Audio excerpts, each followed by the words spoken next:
Irham Dayanti Hadayana SPD. Di sini saya mengajar sudah lama selama 3,5 tahun. Untuk riwayat hidup atau biodata, tanggal lahir saya tanggal 5 Juni tahun 1994. Untuk riwayat pendidikan, untuk SD saya menempuh pendidikan di SDN 13 Mataram, kemudian dilanjut dengan SMP 1 Mataram, kemudian SMA 7 Mataram. Saya menempuh pendidikan guru sekolah dasar itu pada tahun 2013 sampai dengan lulus sarjana pendidikan tahun 2017.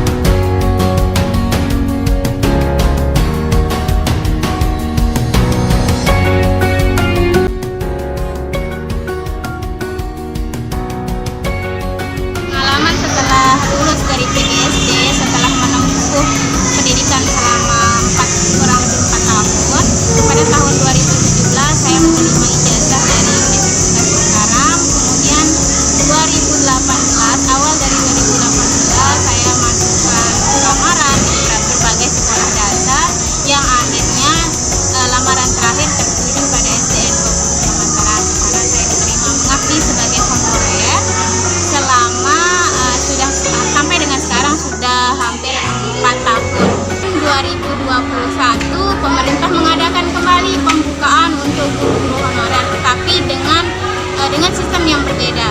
Kalau guru dikatakan sekarang P3K atau pegawai pemerintah dengan perjanjian kontrak.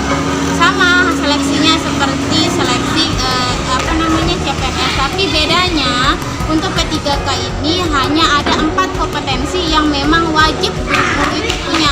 Jadi yang 4 itu kita harus memenuhi passing grade seperti kompetensi manajerial, kompetensi sosial, kemudian wawancara, dan terakhir kompetensi teknis.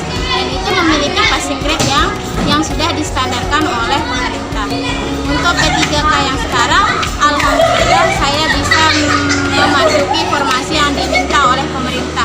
Jadinya di sini untuk P3K itu jadinya fresh graduate itu tidak boleh ikut dulu. Jadi bagi yang lulus dari Universitas Mataram atau perguruan tinggi yang profesinya kependidikan harus mengabdi dulu selama 2 tahun untuk mendapatkan dapodik. Dapodik itu istilahnya data kependidikan yang diakui oleh Kementerian Pendidikan, diakui oleh pemerintah kabupaten atau kota yang dia tempat ngabdi. Jadi setelah dia memiliki dapodik baru bisa mengikuti P3K, karena itu akan otomatis terdaftar dan kita boleh harus memilih sekolah di mana formasi kita dibuka. Jadinya kemarin di sini itu membuka formasi 4. Jadi kita tidak boleh keluar yang lain, harus di sini harus memilih formasi yang ada di sini.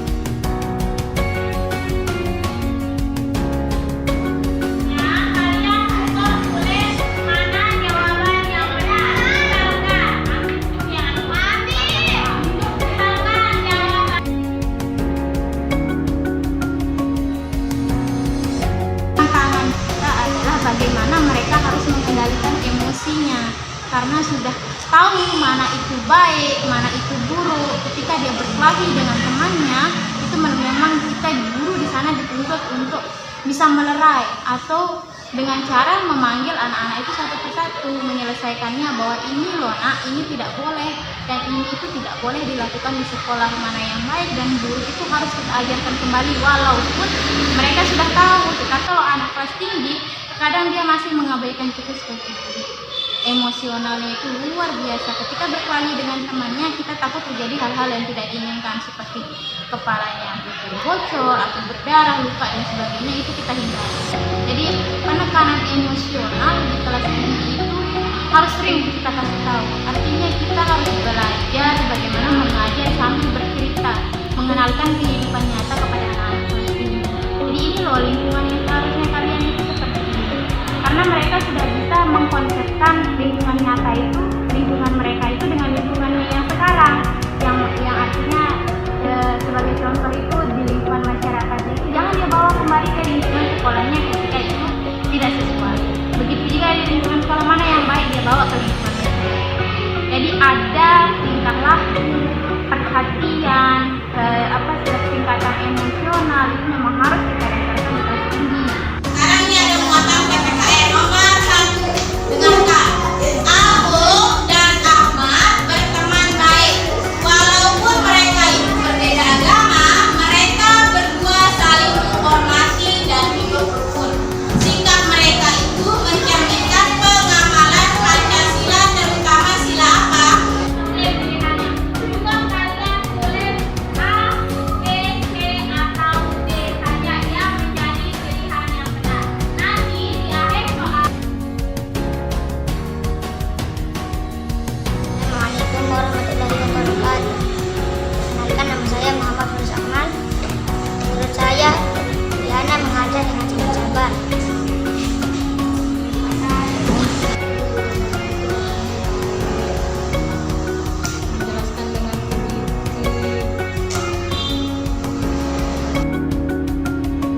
emosi.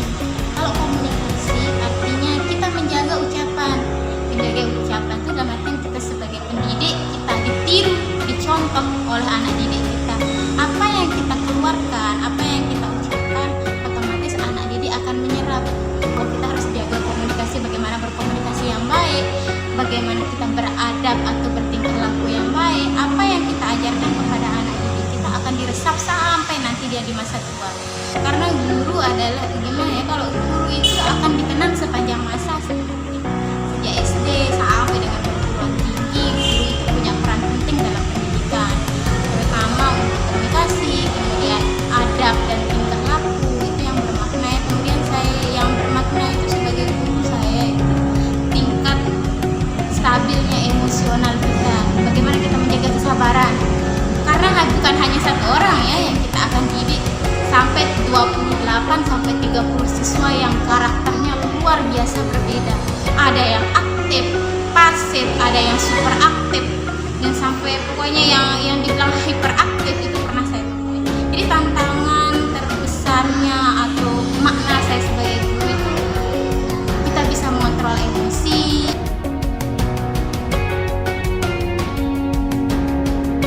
Jangan menyesal apa yang kalian ambil ini, pendidikan yang kalian ambil ini adalah pendidikan pahlawan tanpa tanda jasa yang notabene mungkin di awal kalian berat dengan beberapa mata kuliah atau apa, jalani saja karena nanti akan ada banyak makna yang kalian dapat untuk menjadi seorang pendidik. Karena universitas itu adalah bekal utama nanti kalian akan benar-benar menempuh profesi pendidikan.